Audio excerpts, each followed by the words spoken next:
Welcome to the Pandemonium Witches podcast, where the ADHD has just a touch of autism, where the true crime is as scary as the hauntings and unsolved cases. But the hosts never stay on topic for long. I'm Kat. I'm Rachel. I'm Em. And I'm Meg. Keep your arms, legs, and other extremities in the vehicle at all times, and enjoy the show. Oh, hello. Hellos. I had to have Josh take out something for dinner. Oh, yeah, that would be good. Because, it's 10 o'clock, so we don't take This it out is now. true. What did you send? Stuff your Kindle. Ooh, stuff your Kindle. Yee. Okay. You're welcome. Thank you. I'm sending it to my book bitches. Oh, Liz got me Kindle Unlimited Oh, nice. for a couple of months. So I'm loving that. I've procured a bunch of smut. But of course, I'm going to read As through one it does. all in like a week or two because I can't read anything until I finish my book. This is true. So I have to finish my book in the next 2 weeks. But I'm at the halfway mark, so I shouldn't have any problems. You shouldn't and do, however, two different things. I mean, I do have problems when it comes to writing the next scene. Do you have anything for today? I do. Hold on.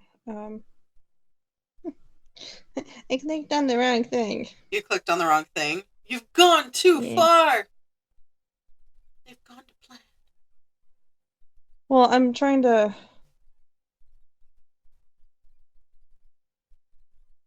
Apparently somebody created 2 family trees. Oh, from the last episode? No, on Ancestry. Oh, I know, but we were talking about genealogical trees on the last. Genealogy? I'll fuck with it later. I'm not dealing with that right now. I don't blame you. I mean, my mom has 2 family trees, so she has one that's for her, specifically for her, and then she has one for my dad. And it's because somebody created it, so it has both mom and dad's side and goes up. Right. But apparently, yes. I don't know. I'll deal with it later. Okay, so I have 2 different people. Ooh. Serial killers. Ooh. Okay. Do I need to put a trigger warning in? This is a Pandemonium Witches podcast. Trigger warning. The following episode contains graphic violence and gruesome depictions. Listener discretion is advised. Possibly. Do a quick. I kind of was wanting at least Em or Meg on for one of them, but oh, okay. Let me, because Meg's not. She's big on thriller, like she likes horror and stuff, but she does not like murder. Totally understand. So hopefully, then Em could come on because I need the reactions. Like your reactions are perfect, golden, yes. But I need their reactions too. All right, or at least one of the two's reaction because. Well, it's 11 o'clock for her, so let me just.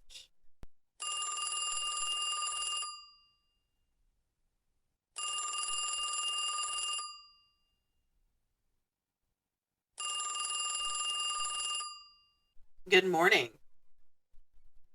Do you want to come talk about serial killers? You all... Sorry. Say I always want to. Say that again. I always want to talk about serial killer. Hold on, let me put some pants on. Let's go talk about murder babies. Yes. All right, we'll wait for you. Okay, I love you. You can bring candy, but it can't be your breakfast. You need to at least have a yogurt. Okay, what do you have for candy? Is it at least a Snickers?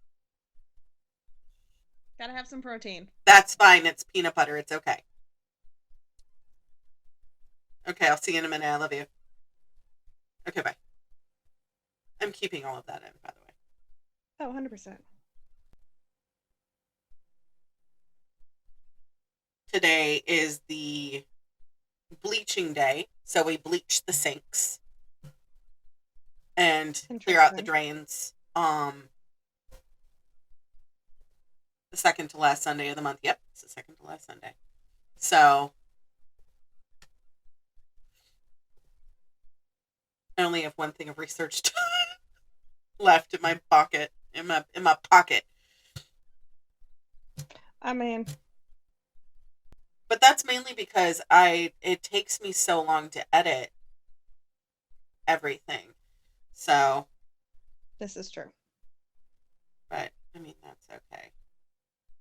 I'd rather it be, edited and be perfect for me. Oh, yes. Buongiorno. Buongiorno, principessa. I love how always I hear the noise first before. Hello. Bonjour. So, before we start, Emily. Wrong hole. Are you dead or dying? What is my question? I ate 3 pieces of her candy. Yeah, I can't count. She doesn't need to know. It's okay. Shh, it's all right. She's too young to listen to this podcast. This is valid. Yeah, this is not for young little ears. I deserve an award for last night because I was told not to cuss last night. Do you know how hard it is for me to not cuss? It took a lot for me to learn how to find alternative words for cussing when I was doing childcare. I use flavors of ice cream. So I did really good. In 5 hours, I think I only cussed 3 times. I'm very proud of you. I did last time. We talked about a unsolved case. That is now solved. That is now solved.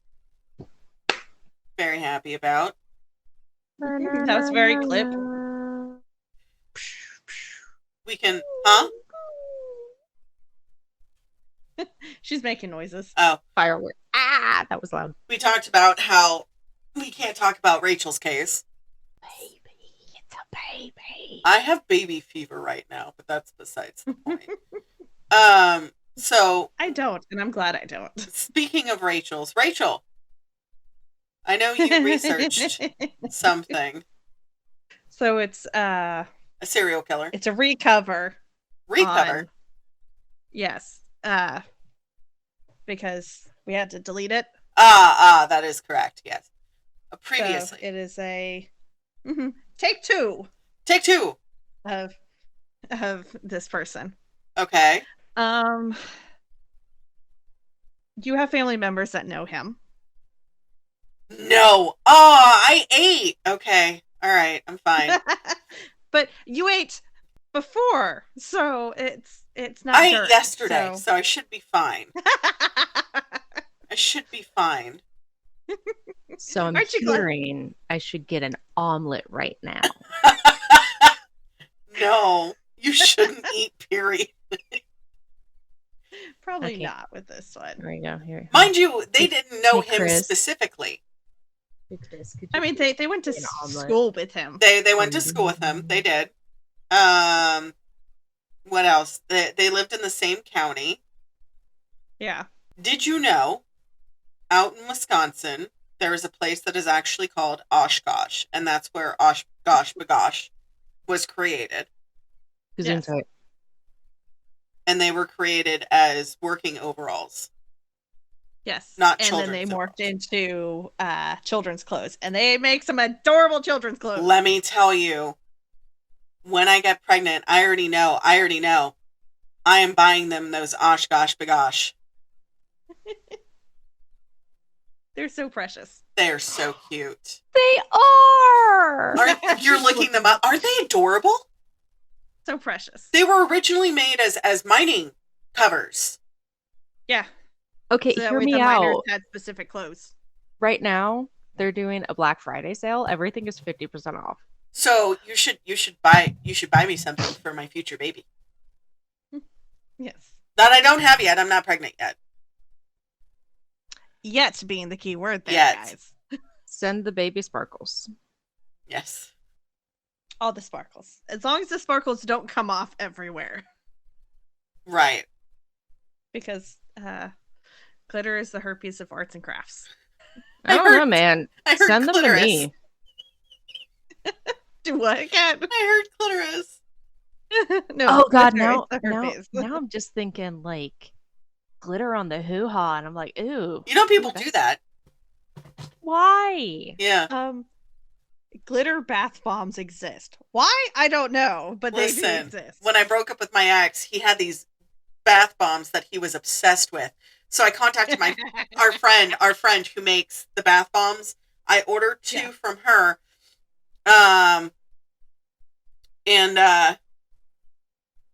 Yeah, I want a pair. I want a pair of those. They're so cute. Meanwhile, Dr. Sister just put salt in all of her ex's stuff. I put glitter. I put the fine edible glitter too because he has a kid.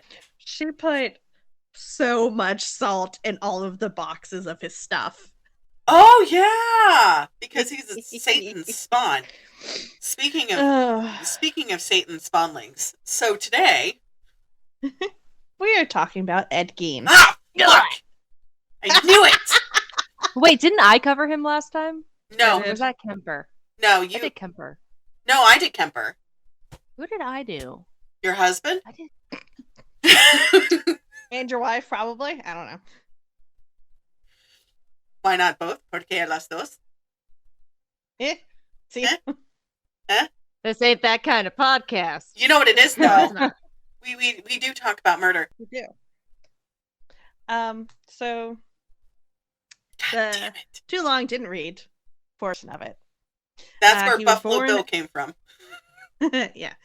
So he was born Edward Theodore Gein. Was born August 27th, 1906, and died July 26, 1984. He was known as the Butcher of Plainfield and the Plainfield Ghoul. He's an American murderer, suspected serial killer, and body snatcher. Crimes were committed around his hometown of Plainfield, Wisconsin, and his crimes gathered widespread notoriety in 1957 after authorities discovered he had exhumed bodies from the local graveyards and fashioned keepsakes from their bones and skin. Yep. You know, that kind of reminds me of that. Was it the Russian dude? There was a dude from, I think it was Russia. It was Russia. It was requested by you. I have it on my list to do. It is on the list. It is on the Oh, list. really? Then what am I gonna say? His name was Andrei Poporsky? Hold on, I have it right here. Hold on. All cases. Andrei Chiklatio. Alexander Pushkin. And you liked his last name because it reminded you of the Pushkin kitten. Yes, but do you know what he did? Yes, but we're not going to talk about this today. We're talking about a different cannibal. I'm just saying. It reminds me of the dude because he also dug up the baby bit. I know. The dude that did the thing that is similar Yes. to this thing. Yes, we talked about this in depth. You went down a wormhole for like 3 hours while I was eating pizza. And your husband came in and goes, "Do I want to know?" And I go, "Not really." And he walked out. And that was one of the I mean, few that's a legit question, though. And then he came back in. And then he came back in. That was one of the few times that he left. He came back in and he went, oh, murder, and then walked right back out. Like, what did you think? Apparently not murder. My good bitch. Okay, so Gein confessed to killing 2 women, tavern owner Mary Hogan in 1954 and hardware store owner Bernice Warden in 1957, so 3 years apart. Mm-hmm. Gein was found initially unfit to stand trial and was confined to a mental health facility, and by 1968 he was found to be competent to stand trial. He was then found guilty of murder of Bernice Warden, but was still found legally insane and was reprimanded to a psychiatric institution. I mean, as he should.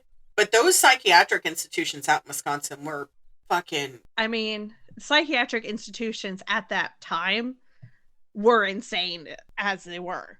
Right. You have something wrong with your head. Lobotomy. You have something wrong with your head. Electroshock therapy. Put him in ice water and then shock him.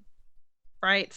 Like, I'm honestly surprised more people didn't die than what we were told. Well, I mean, I'm sure more people did die than what we were told, but... Oh, yeah. Like, the fact, like, it wasn't just everybody dying. I don't know. I mean, considering the fact that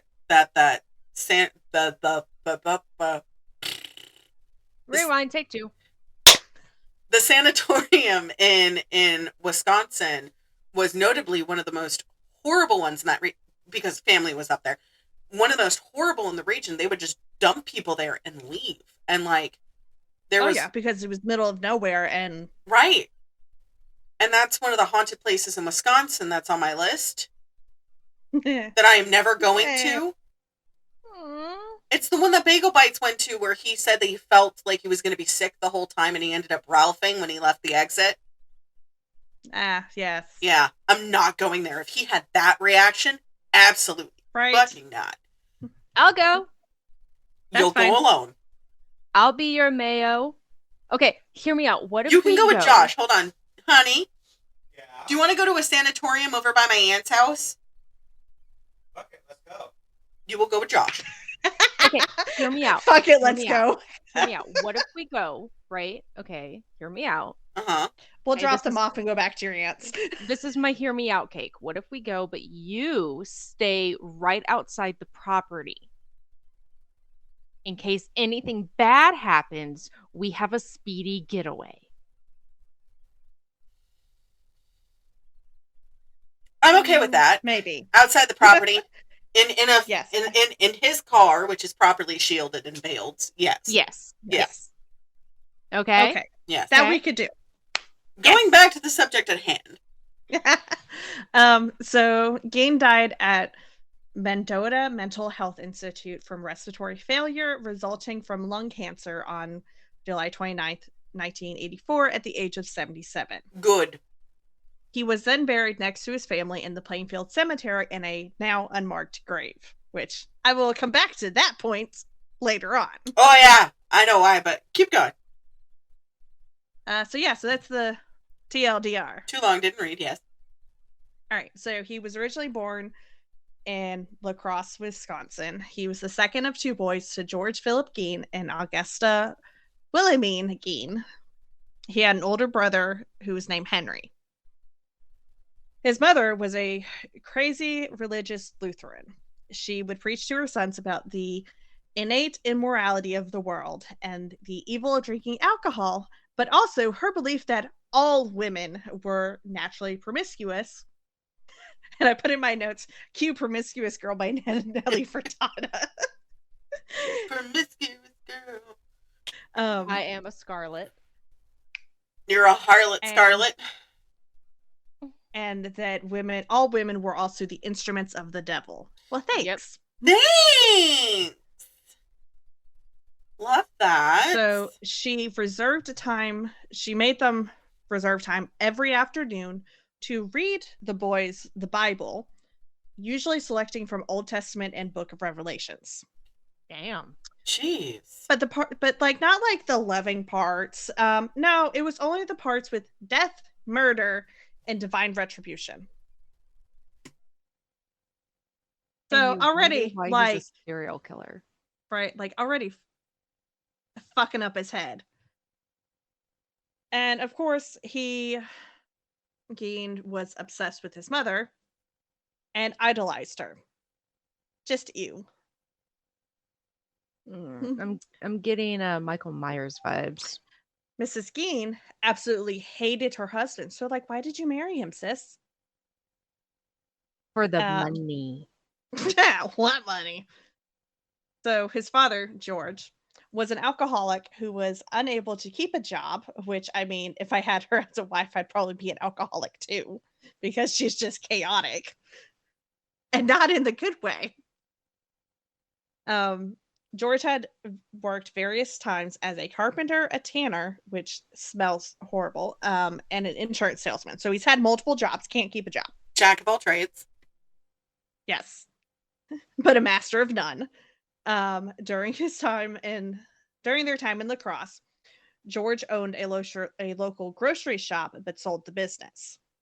And then he proceeded to pack up his wife and sons and move them to a 155-acre farm, which is 63 head acre, outside of the town of Plainfield. Mm-hmm.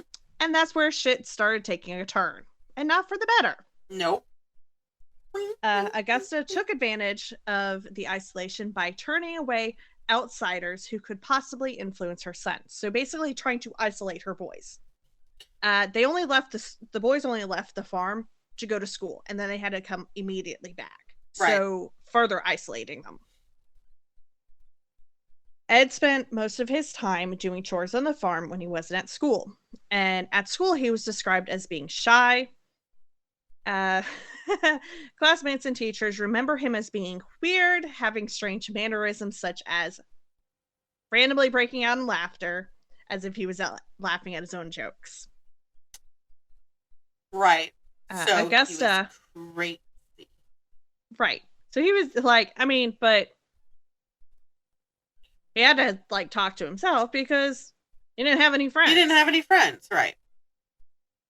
So Augusta would punish Ed if he even tried to make friends. So completely destroying any possibility of trying to be a normal child. A normal kid, yeah. And of course, this caused him to have poor social developments because if the only interactions he's having is at school and he knows that I'm going to get punished if I even try to make friends at school. Right. He's fucked. Right.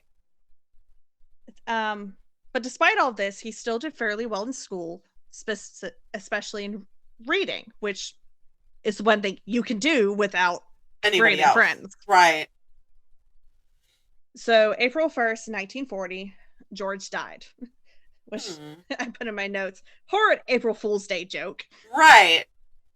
So George died of heart failure at the age of 66. So, I mean, he still lived fairly long. He still, especially at that time in the 50s where it wasn't, common for people 40s. to live 40. Well, it's still commonplace for people to live past certain. Right. So Ed and Henry started doing odd jobs around town to pay the bills for the family because their mom is still, has had no career. She stay at home. Right. They have to bring in money somehow. Right. So they started doing odd and end jobs. They were considered generally reliable and honest by the community. They both worked as handymen, but Ed also worked as the babysitter for neighbors, which I find kind of weird. Like, you already know he's has no social interactions really, and so you bring him into your house to babysit for you? Right. And it's a little weird. But Ed seemed to enjoy babysitting because he seemed to relate more easily to children than adults. I mean, which makes sense because mentally he's still a little bit on their level, but I'm still a little uncomfortable with that. Right. Meanwhile, Henry began to date a local divorced woman who had 2 children and was planning on moving in with her. because he still, was socially developed, Right. which is great. Love that for him. However, he was concerned and worried about Ed's attachment to their mother and often spoke ill of her around Ed. Ed would, respond with shock and hurt about how his brother was talking about their mother. Right. So, fast forward 4 years to May 16th, 1944. Ed was burning away marshy vegetation on the property because clearing land is something you do on farms. Well, and especially the fire out in that area. Sorry, didn't mean to interrupt. Right, no, it's fine. Out in that area, so there's areas of Wisconsin, kind of like the areas down in Florida, where it goes from forest landscapes to marsh. Right, and because it just stays wet. It stays wet all the time, and that's because there's not a lot of drainage, but the right. ice melting and going down into certain areas from the mountains over by there. Sorry, I know a lot about Wisconsin. No, I no, it's fine. That's fine. I love the input. Yeah, the input. Anyways, so the fire got out of control, Mm-hmm. which drew the attention of the local fire department. By the end of the day, the fire had been extinguished and the firefighters had gone home. That was when Ed reported his brother missing. Henry was missing. Couldn't find Henry. After the fire? After the fire. Mm. So, lanterns and flashlights. There was a search party. Okay. For the 43-year-old Henry, who they found lying face down dead. Of course. Apparently, he had been dead for some time, and it appeared that the cause of death was heart failure since he had not been burned or injured otherwise, that they could see. Huh. Little suspicious. It was later reported by biographer Harold Scheffler that Henry had bruises on his head. Kind of like he had a, brain. Somebody hit him with something heavy. Kerplunk. But the police dismissed the possibility of foul play, and the county coroner later officially listed asphyxiation as the cause of death. Okay. So if he asphyxiated, hit the back of his head to kind of like disarm him.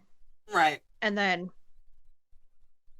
attach something to his face because that would explain the bruising, but then attach, something to his face, to suffocate him. Right. The authorities accepted the accident theory, but no official investigation was conducted and an autopsy was never performed. The fuck? Yeah. Questioning Ed about the death of Bernice Warden in 1957, state investigator Joe Wilimowski brought up questions about his brother's death. George Arndt, who studied the case, wrote that in retrospect, it was possible and likely that Henry's death was a Cain and Abel aspect. Huh. Because Henry was always bad talking their mom. Right. Ed took him out. Okay. Anyways, so with Henry now dead, Ed and Augusta were now alone. So now it's just the two of them. Well, Augusta then had a paralyzing stroke shortly after Henry's death, and Ed devoted himself to caring for her. Mm. Sometime in 1945, Ed later recounted, he and his mother visited a man named Smith who lived nearby to purchase straw because they saw it from the farm. According to Ed, Augusta witnessed Smith beating a dog. There was a woman inside the Smith residence who came outside and yelled at Smith to stop. But Smith ended up beating the dog to death. Right. Augusta was extremely upset by the scene. However, what bothered her did not appear to be the brutality towards the dog, but the presence of the woman instead. Mm. Augusta told Ed that the woman was not married to Smith, and so she had no business being there, and angrily called her Smith's harlot. Oh! She proceeded to have a second stroke shortly after, and her health deteriorated rapidly. She then died August 29th, 1945, at the age of 67. Mm.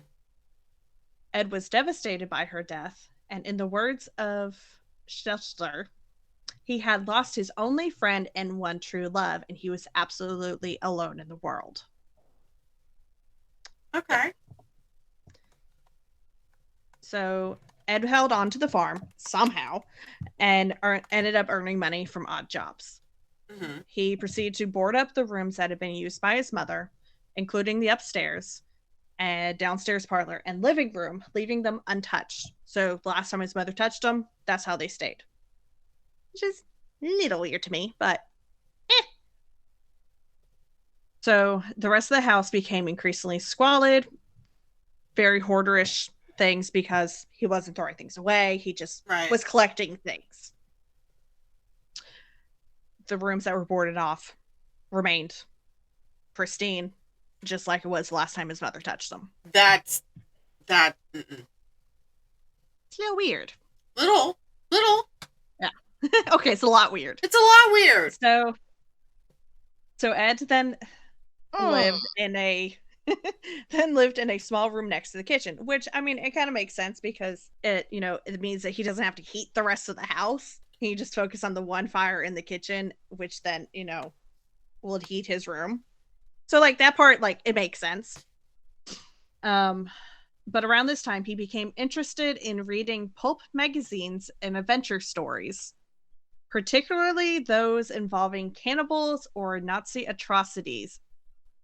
What? Hold on. Go back. What? To which part? The cannibalisms or the Nazis? Oh, man. Yahtzees. Concerning Yahtzees. I know. Concerning Ilse Koch, who selected tattooed prisoners for death in order to fashion lampshades or other items from their skins. Yeah. So he became fascinated with these things, and it wasn't the best kind of fascinations. So Ed received a farm subsidy from the federal government starting in 1951. He occasionally worked for the local municipal road crew and crop threshing crews in the Plainfield area because it was something he could do, not have a lot of interactions, and gave him money. Always with the money. Well, I mean, bills don't stop. I wish they did. Same.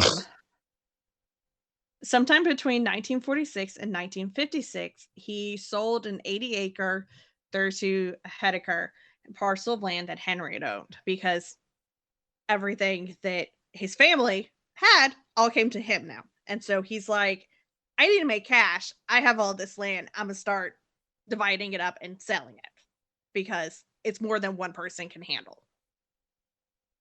Which makes sense. Well, now we get to the murders. Woohoo! Dead body. I mean, no woohoo. No woohoo. Aside from his brother.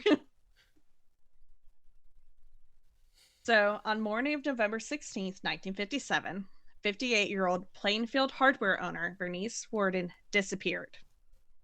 Just disappeared. Just gone. Poof. Gone. Vanished. The hardware store truck was seen driving out from the rear of the building around 9:30 a.m. The store saw very few customers the entire day. Some area residents believed that this was because of deer hunting season, which was entirely possible. Right, because normally during deer hunting season, you go out, you're gone for like 2 to 3 days, depending on the area. Right, and also depending on how far out you have to go to do the said hunting. Right. Yeah, I know growing up, there were people who would just stay out there for a week. Like hunting camps, like they would build a shack out there, and so that way they could stay out there for weeks at a time sometimes. Yeah. They pee in bottles, like, all right, I'm in this tree. See y'all next year. So disgusting. So disgusting. It's Anyways. disgusting, but it's true, and the men know I'm right. Yeah, I know. Anyway, so Bernice's son was the deputy sheriff, Frank. So Frank entered the store around 5 p.m. to find the cash register open and bloodstains on the floor. And he was immediately suspicious because that shouldn't be like that. So he called investigators and told them that on the evening before his mother's disappearance, Ed had been in the store and was expected to have returned the next morning for a gallon of antifreeze for his car, I'm assuming. A I gallon? hope his car. A gallon. I mean, I pick up a gallon of antifreeze because it lasts but also, it lasts a if he while. was, and also if he was having to use it for like a tractor or something, Yeah, makes sense. I mean, you need a lot of antifreeze for a tractor. Right. So there was even a sales slip for the antifreeze, and that was the last receipt that was written by Bernice on the morning that she disappeared. So, like, last receipt written was for Gein. Right. So it's plausible cause that he was the last one to see her. Got to start there. Right. That evening, Ed was arrested at a West Plainfield grocery store, and the Washara County Sheriff's Department proceeded to search Ed's farm. I got an extra cheesy omelet so I can eat while listening to the murders. I would love an extra cheesy omelet, but we don't have any eggs. They're all hard boiled. I was going to say unfertilized, but that too. Yes. I thought you were gonna say you couldn't have it because of the cheese, and I was like, it's Well, fine. that too. It's fine. I mean, We'll both. forgive you. I mean, the cheese too, but I know I want an omelet. Thanks, Em. Would you Also- love me if I was a worm? I would, you of love me if course, I love didn't you eat if you were you? still a worm. Anyways, back to the murders. So a sheriff's deputy proceeded to discover Bernice's decapitated body in a shed on the property, where What? she was hung by her legs with a crossbar at her ankles and ropes on her wrists. No. He said that the torso was dressed out like a deer. Oh. Yeah. She had been shot with a .22 caliber rifle, and the mutilations were made after her death. Ew. When searching the house, authorities found, and insert gigantic trigger warning here. It's going Wait, at let the me get- beginning of the episode, so. Let me Okay. let me get a bite. Hold on. I don't know if you want to do that, Em. All right, go for it. Okay. So they found a wastebasket made of human skin, Nice. human skin covering several chairs, Mhm. skulls on his bedpost, female skulls, some with the tops sawn off, so like just no top of the skull. No, like bowls. Bowls made from human skulls. I love that. A corset made from a human torso, skin from shoulders to waist. Mask made from the skin of female heads. So like A shit, macabre what is mask. that? No, I was thinking more of I think it's Leatherface that creates the masks from the face of his victims. Mary Hogan's face mask in a paper bag, Mary Hogan's skull in a box, Bernice Warden's entire head in a burlap sack, and then Bernice's heart in a plastic bag in front of Ed's potbelly stove. 9 vulvae in a shoebox, a young girl's dress, and the vulvas of 2 females judged to be about 15 years old. A Gross. belt made from female human nipples. Sorry. Emily! I shouldn't laugh. I know I shouldn't laugh. They're dead. But all I can think is this old man, possibly with like shaky hands, trying to stitch onto a fucking belt. The nipples. Yes. Okay, to be fair, back in that time, in those schoolhouses, men were taught how to sew. I know. It's just It's It was the disgusting. imagery for her. It's the imagery. Okay. It's the imagery. Okay. It's disgusting. Anyways, back to the list. So, also found 4 noses, a pair of lips on a window shade drawstring. Fuck The off, these are lamp my eggs. That was completely random. If I didn't see the cat behind you, I would be so confused. That is disgusting. A lampshade made from the skin of a human face. Nope. And fingernails from female fingers, which I could only assume that they knew they were females because the nails were still painted. Oh. Oh. Which is the only way I could imagine that they could tell that it was female fingernails. Was that, because at that point men didn't paint their fingernails. So Right. that's why I was like, that's the only way it made sense to me. Right. I should probably plug in my computer. Probably. So these artifacts were photographed by the State Crime Laboratory and then were decently disposed of because nobody wanted to keep have those, and DNA at that point to track on who they went to wasn't existing. Like we talked about in the last episode, DNA forensics just wasn't there at that point. So when questioned, Ed told investigators that between 1947 and 1952, he had made as many as 40, 40, nocturnal, nighttime visits to 3 local graveyards to exhume recently buried bodies while he was in a daze-like state. Nope. No, ma'am. Why couldn't he have gotten haunted on one of those trips? And maybe he would have done these things. Right. At this point, I would like to remind our friendly neighborhood necromancers. Don't. Exactly. Just don't. Just don't. Go to visit, leave with nothing. And if you take graveyard dirt, make sure that you ask first and leave an offering. Exactly. I love you, Emily. The 3 faces discussing murder. On about 30 of those visits, he said that he came out of his daze while in the cemetery, left the grave in good order, and then returned home empty-handed. So at least 10 of those visits, he left with somebody. Right. My question is did no one at the what are the words, graveyard, did none of the gravekeepers working there ever show up and go, that grave looks really weird, maybe, just maybe, we should keep an eye out? Apparently Probably not, yeah.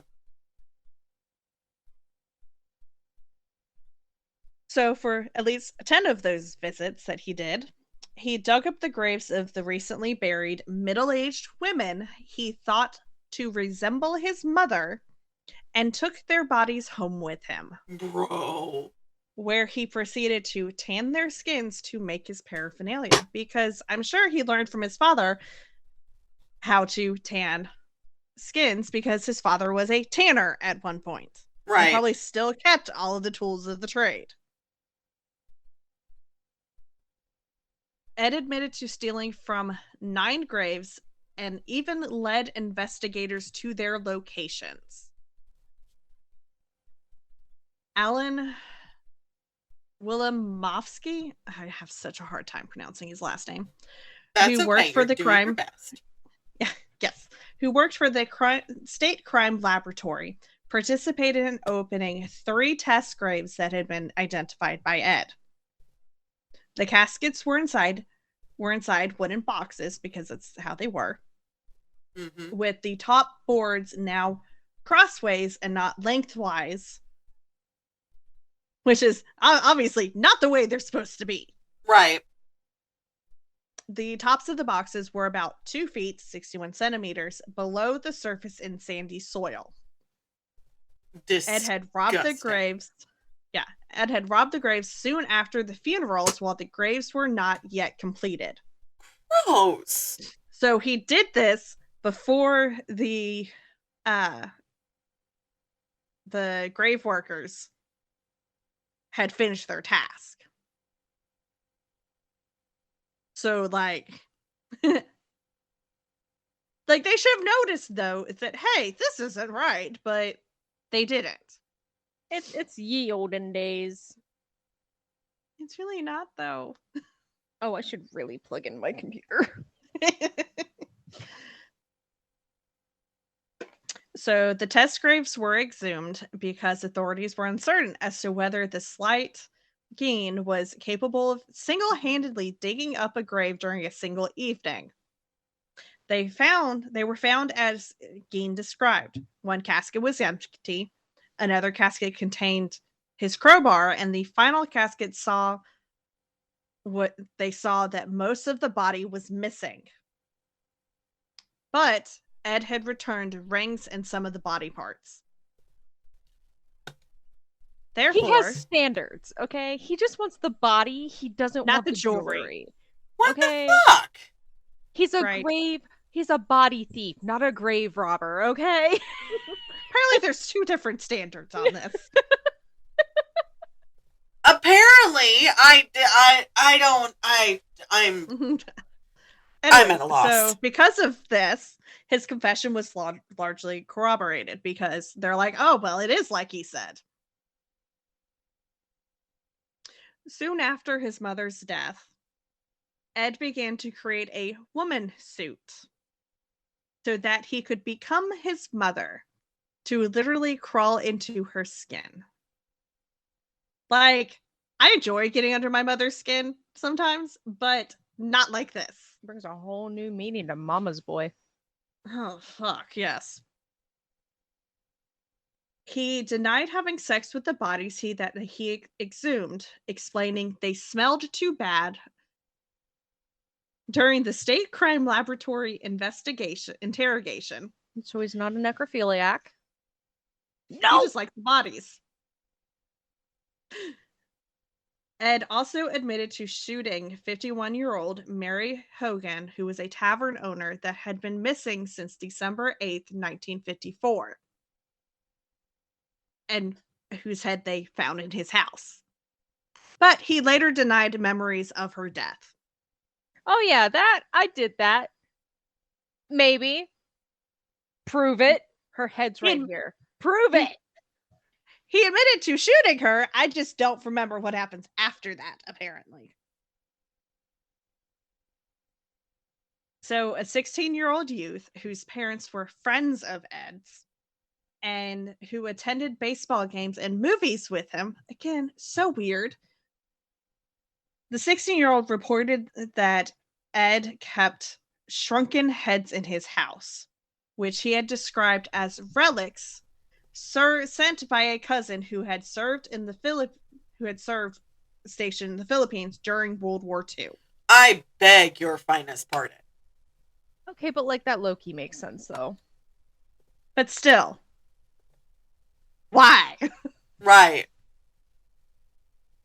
Upon investigation by the police, these were determined to be human facial skins carefully peeled from corpses and used by Ed as masks. Mm-mm. So they were not shrunken heads from the Philippines. Right. Look, man, I'm trying to work with you here. There's no working. Hi, my During name is questioning- Emily. I am the devil's advocate. During questioning, Sheriff Art Shelley reportedly assaulted Ed by banging his head and face into a brick wall. Sir, you're not helping the case at all on this. He's just As a trying result- to shake the Etch-a-Sketch. Well, You can't unsketch this sketch. Right. As a result, Ed's initial confession was ruled inadmissible because the sheriff fucking laid hands on him. Like, dude, if you want this shit to be admissible in court, you can't do this. Right. Sheriff Art died of heart failure in 1968 at the age of 53 before Ed's trial. Many who knew Art said he was traumatized by the horror of Ed's crimes, and this, along with the fear of having to testify, especially about assaulting Ed, caused his death. Which is possible. So, in addition to the murders of Bernice and Mary, Ed was also considered a suspect in several other unsolved cases in Wisconsin. In November of 1957, authorities confronted Ed with a list of missing persons cases that had occurred between the death of his mother and the death of Bernice. Their suspicions were further aroused after the discovery of Mary's remains. However, lie detector tests seemingly exonerated Gein of any other murders, and his psychiatrist concluded that his violence was only directed to women who physically resembled his mother. But as we've talked before, guys, lie detector tests are not accurate. Not at all. It is not a great form of determining if the person is lying or not. So, the list of women that they confronted Ed with. Georgia Jean Weckler, age 8, had disappeared near her farm home in Fort Atkinson at approximately 3:30 p.m. on May 1st, 1947. She was given a lift home from grade school in Jefferson by a neighbor who dropped her off at the lane that led from U.S. Highway 12 to her family farm. Of course. She was last seen pausing to open the family mailbox and removing a stack of mail, which is what you do. She was never seen again. Witnesses reported seeing a dark-colored, possibly black, 1936 Ford sedan with a gray plastic spotlight in the vicinity that afternoon. Dang it, And Ed owned a black 1937 Ford. So, probable cause. Right. The next female was Evelyn Grace Hartley, who was 15 years old, and who went missing while babysitting a 20-month-old girl at the home of La Crosse State College professor Viggo Rasmussen on the evening of October 24th, 1953 in La Crosse. That evening, her father Richard called the home several times after she failed to check in as planned at 8:30 p.m. He received no answer. As a concerned father, he then drove to the house to find that the doors were locked, the lights and radio on, and items scattered all over the house, which is weird. Right. The living room furniture had been moved to different places, as were Evelyn's school books. Richard found her shoes in different rooms and one shoe upstairs and one downstairs, which, so like, not even like might have kicked it into another room kind of thing. Like, one was upstairs, one was downstairs. That don't make sense. Right. He also found her broken glasses upstairs. So obviously something happened. Richard did not find Evelyn in the house.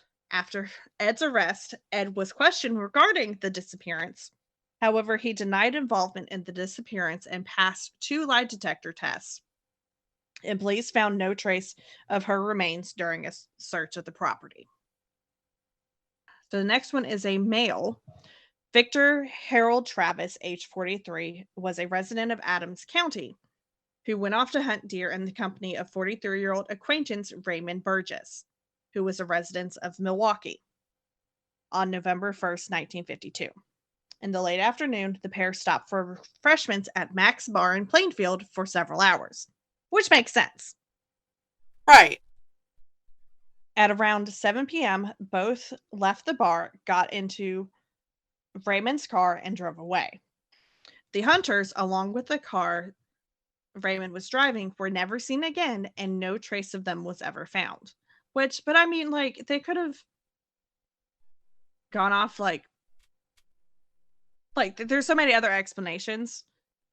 Like, they could have happened, like, accidents, and especially if you're going out into the woods, accidents happen. They definitely do. Unfortunately, all the time. Right. Victor and Raymond had been hunting on the farm next to Gein's despite his objections on the day of their disappearance. In addition, Ed has also been tentatively linked to the June 1954 disappearance of his neighbor, James Walsh, who was 32 years old. Stop. James and his wife lived near Ed, who did chores for her after her husband went missing. You're kidding. Ed was also investigated for potential involvement in the August 1956 disappearance of Irene Keating, age 30, who was last seen in Plainfield, and in the attempted abduction of Judy Rodenkall, age 16, of Auroraville.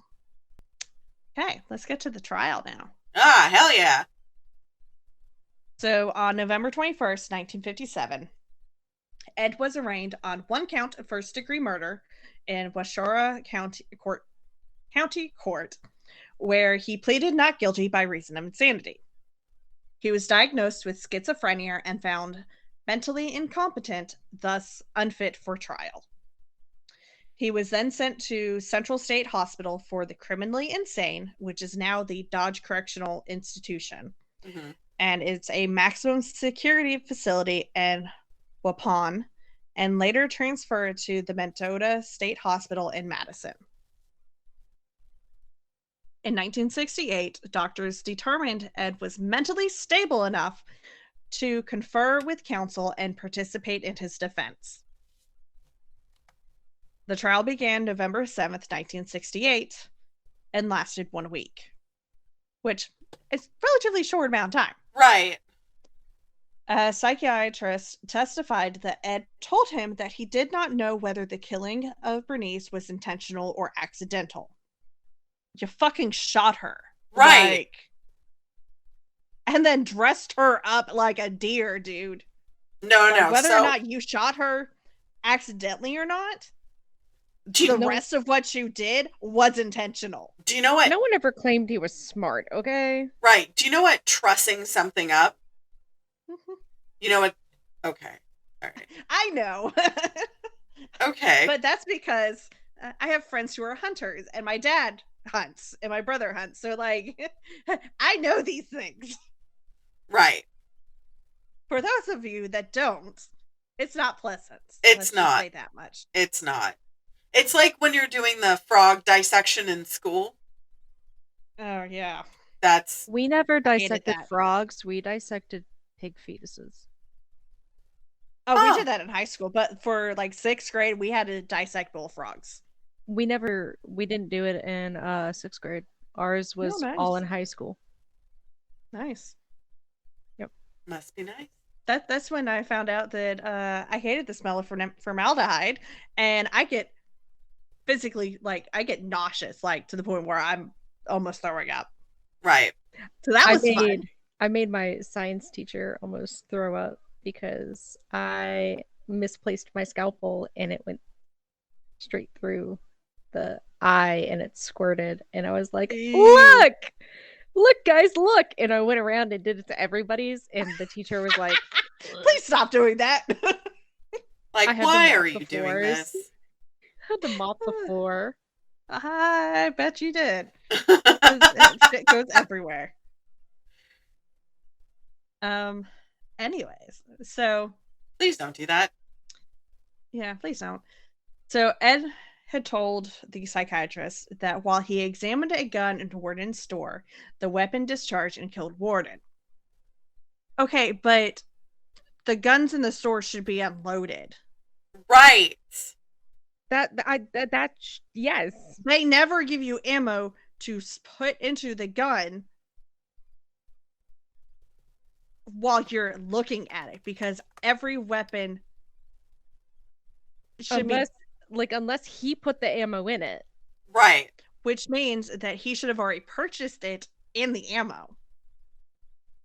Especially like even when Walmart sold, y'all remember, I'm aging myself. Y'all remember when Walmart sold guns? I remember when they Yes. sold lobsters. In the little like circular thing. Yeah. Ugh. Why So- Walmart still sells guns, but they're like rifles and shotguns, and you cannot buy ammo at the same time as the gun. Yep. Like Yeah. you have to go back. You have to purchase it a different day Yeah. It's like- entirely. I think it's And like they- a 5-day wait. And and so you purchase it. They go to the back, get the gun and the because the ones in the rack are just display.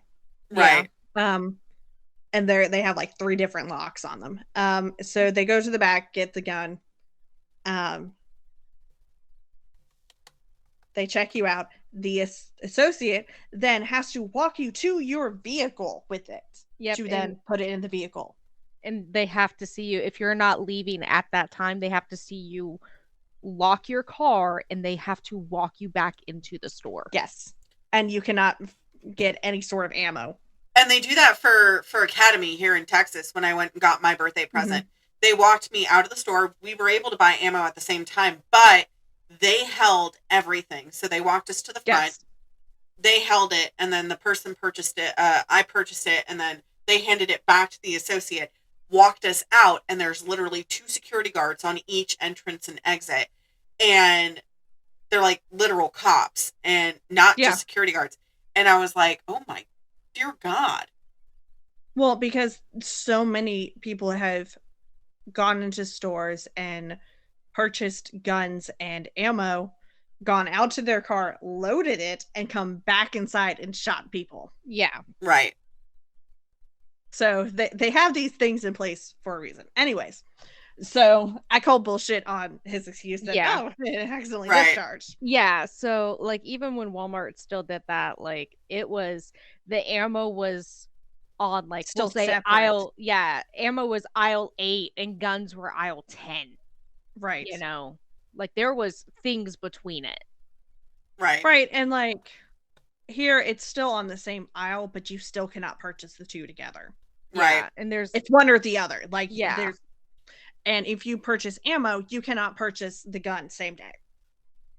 I remember when it was back when they started changing it up, it was you could Mhm. either get a gun or a bow. You can't purchase both of Yeah, them you at can't the same purchase time. both. Yeah. All right, back on track though, guys. So Ed said he had not aimed the rifle at Bernice, but did not remember anything else that happened that morning. I call Well, bullshit. If you didn't aim it at her, how'd she get the bullet? How'd she get the bullet in her? Right. Like, things don't add up with your statement, my dude. Did it just whoopsie daisy? Like, and if it had bounced off something and then hit her, like, there would be evidence of that. Right. There would be damages. So, at the request of the defense, Ed's trial was held without a jury, with Judge Robert H. Gallmer presiding. Ed was found guilty by the judge on November 14th. A second trial dealt with Ed's sanity, which, after testimony by doctors for the prosecution and defense, Judge Gallmer ruled that Ed was not guilty by reason of insanity and ordered him committed to Central State Hospital for the criminally insane. Good. Ed then spent the rest of his life in a mental hospital. Judge Gallmer wrote, due to prohibitive costs, Ed was only tried for one murder, that of Mrs. Warden.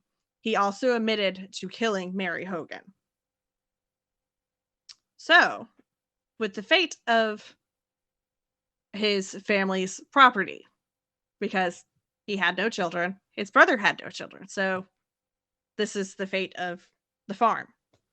So the house and the 195 acre, the 75 hectare property was assessed at $4,700, which is equivalent to $50,000 in 2023. Because it grew larger because his brother's land. And despite the little bits that got sold and everything, it still all fell to him. So all the possessions were scheduled to be auctioned off on March 30th, 1958, amidst rumors that the house and the land that it stood on might become a tourist attraction because of course. Right. Early on the morning of March 20th, so 10 days before the auction, the house was destroyed by a fire. The deputy fire marshal reported that a garbage fire had been set 75 feet, 23 meters from the house by a cleaning crew who was given the task of disposing of refuse or trash. And that hot coals were recovered from the spot of the bonfire, but that the fire did not spread along the ground from that location to the house. Right. So obviously, it had been arson. Right. So arson was suspected because, if there's no marks on the ground of the fire spreading to the house, somebody had to have taken the embers and the coals and put them on the house. Or put them in the house. That's the only way they would have gotten over there. However, even though arson was suspected, the cause of the fire was never officially determined. It is possible that the fire was not considered a matter of urgency by Fire Chief Frank Warden, who was the son of Bernice Warden. So no. He probably went, you know what?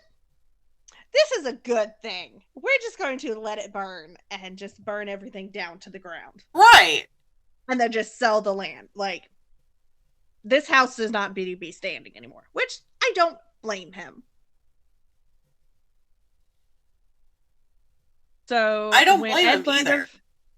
So when Ed learned of the incident while in detention, he shrugged and said, just as well. Because he's like, might as well. So his Ford sedan, which he used to haul the bodies of his victims, was sold at public auction for $760, which is equivalent to $8,000 in 1923. Which, for, 1958, that's still a chunk of money.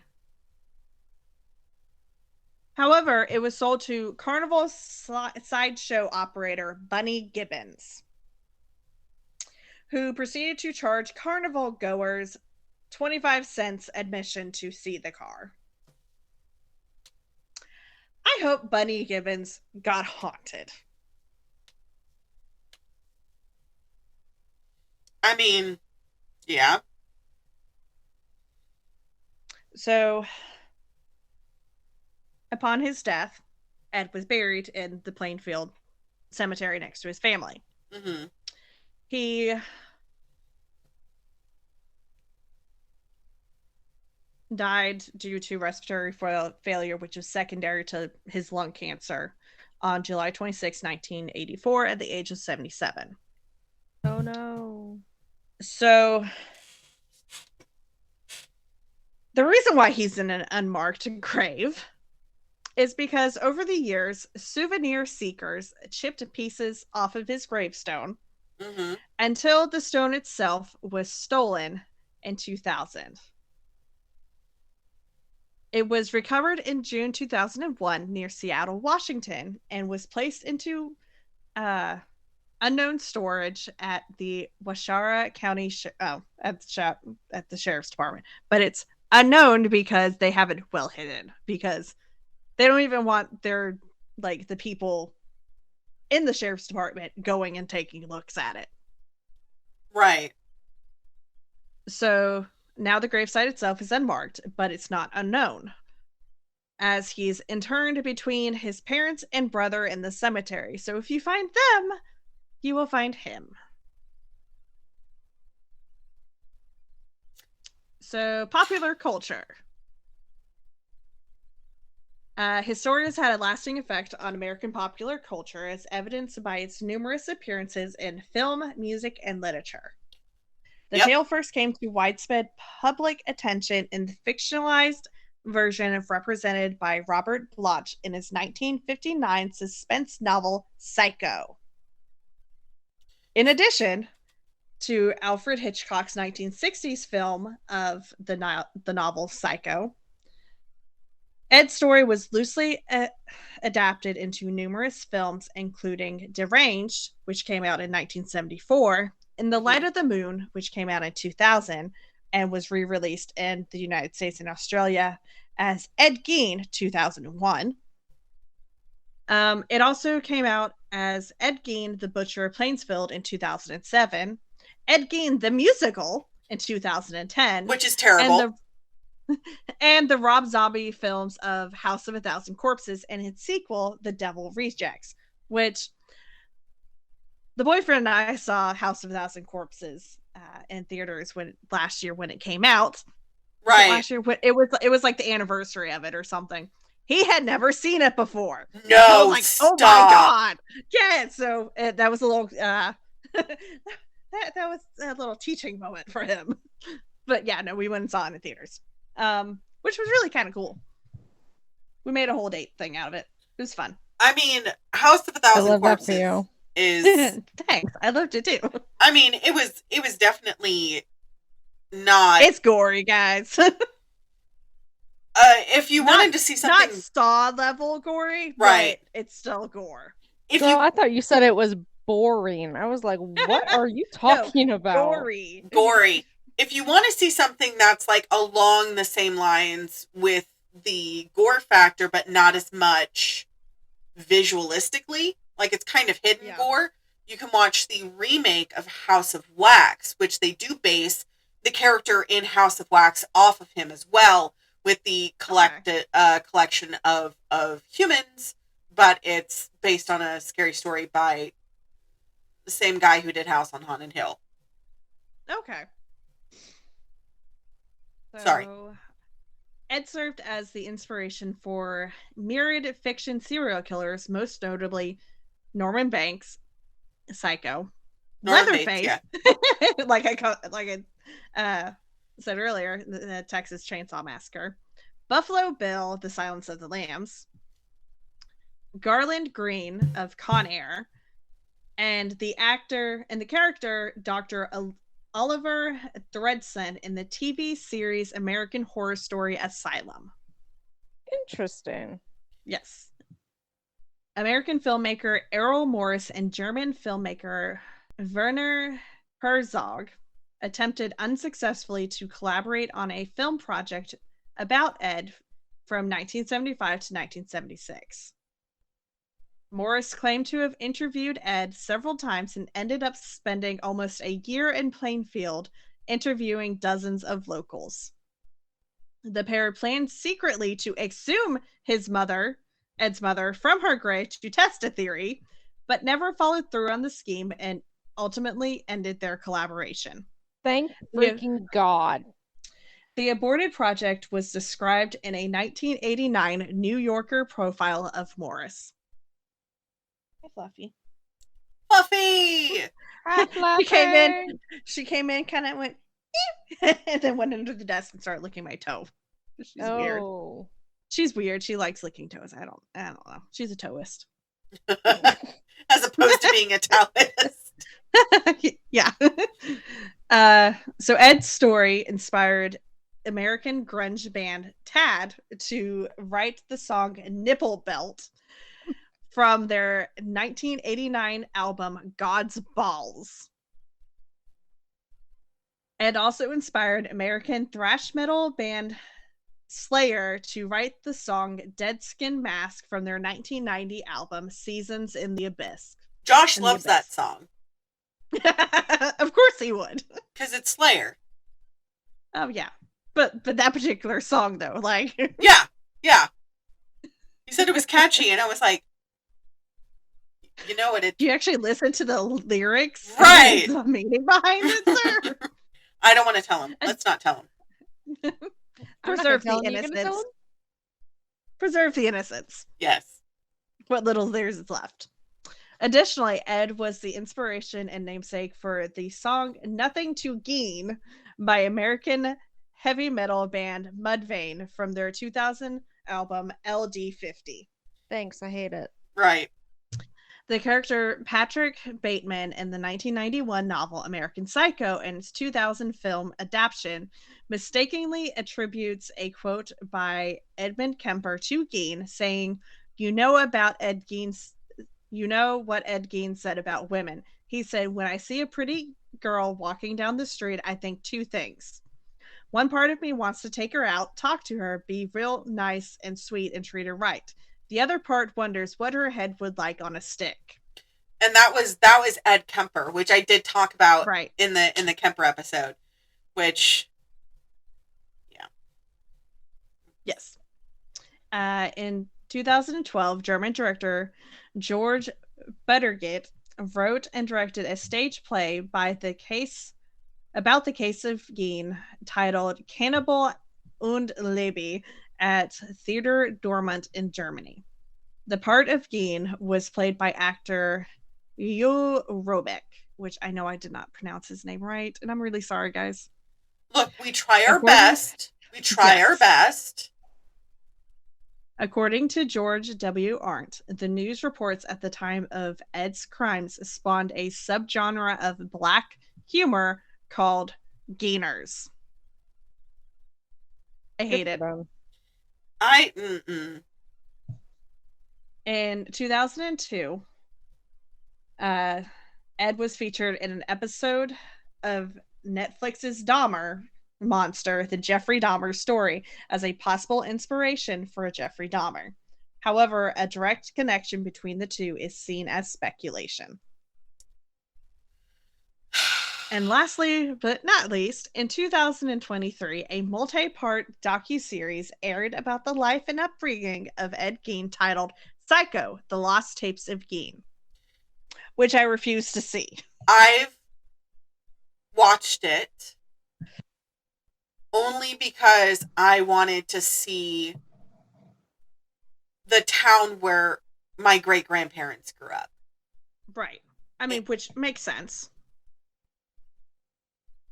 Please don't lick my ribs. That feels weird. Not Ed Gein, the dog tier. Oh, I thought I was muted. That just added to it. That was so funny. That was perfect.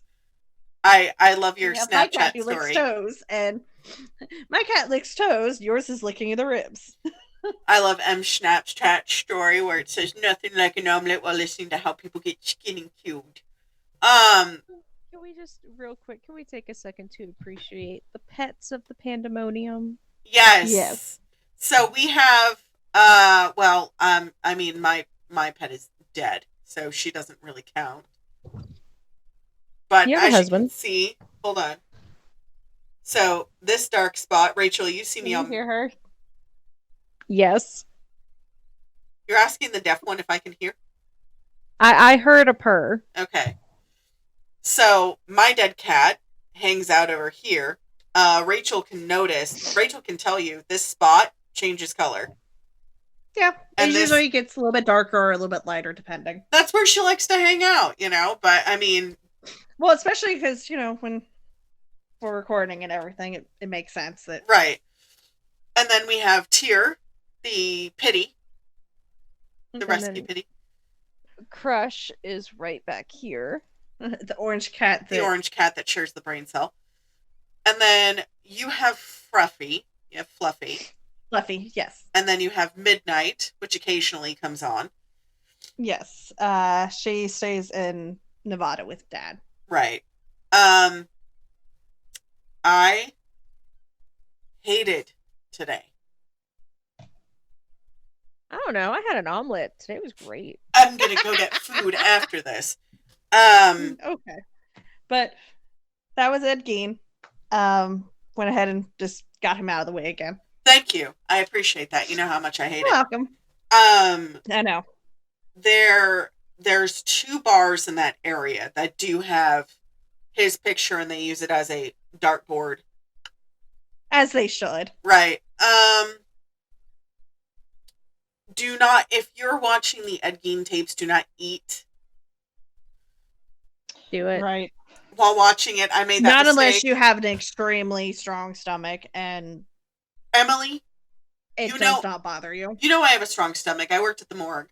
I couldn't do it. Right. That's why I said, if that kind of stuff doesn't bother you, then go ahead. And Because eat, it's I'm but- pretty desensitized to it. Well, no, they took videos from the inside of his house. Yeah. And so it's actual, like, video. footage and everything. Like it's His kitchen, he had a cauldron, which was like a stew pot. That was right next to the one where he cooked the bodies. They were like right next to each other. And if I could have hurled chunks.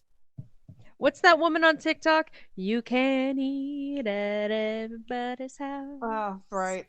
I don't You remember can never her. eat at everybody's house. No. But yeah, that case always fucks me up. But the words, I have them.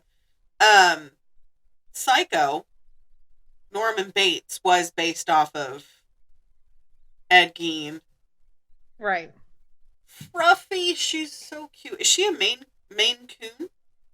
I think she's a Maine Coon mix. I'm waiting to see if the animal DNA thing goes on sale for like Black Friday. Oh, yeah. I want to get her tested So, because I've always assumed that she's a Maine Coon mix. The vet has her as domestic long hair because we don't really know for sure. But right. so it'd be kind of nice to know. But I don't feel like spending like $400 or $500 just to find out her information. She honestly looks like a Norwegian forest cat. Yeah, I mean, Kind and, of, like, a so little she bit. has like the M on her forehead, which is they say is the classic sign of telling if it's a Maine Coon or not. But her Wait, coloring is just, I love her coloring. total side note. Did I show you guys how the military did me dirty with my government ID? Yes. Okay. So, but before we get further off track, I'm sure our listeners love us talking about our pets. Yes. We are going to be doing spooky stories for one of the episodes coming up. We did post it in our Facebook group, and I'll be posting it again once it gets closer to that time. In honor of more Indigenous people, we're going to be Yeah, doing I'm a booty hole. not Emily's Booty Hole. We're not doing Emily's Booty Hole. We are doing stories that are scary to be told in the Yes. dark. Because what better way to honor the colonizers that butchered millions of people? And I was gonna say because it's bonfire season, and what better than going with bonfire season is Right. ghost stories. ghost stories. So if you want to send your scary stories or anything like that, as always, we will be accepting it on the comments, or if you want to send it directly to us, it is tpw3mpodcast@gmail.com. Email if it's got a lot more To it details than 'cause just the comment. 140 comments characters. Yeah. Because, Or if you want to make it anonymous. oh yeah, That's true too. that too. We do have our lovely Dora the Explorer, who has sent us numerous scary stories about the haunted hobby horse. But as always, guys, stay feral, Bite the hand, guys. and we'll see you guys next time. Go skin people. Okay, bye. Okay. Next time on the Pandemonium Witches. She was a German serial killer who killed 15 people via arsenic poisoning in Bremen and Hanover. Arsenic. Why is it always arsenic? Because it's in rat poison, and it's easy to get. It was easy to get a hold of at the time. It forensics wasn't there. Yeah, this was at a time where science was still considered witchcraft. Yeah, I mean, to Unfortunately, some people it still is. right. This sounds kind of like that one lady that you covered. Oh God, what was her name? Not. In Australia? Yes. God. Arsenic. It's the choice. Arsenic, the drug of choice. What? I don't. Why? I don't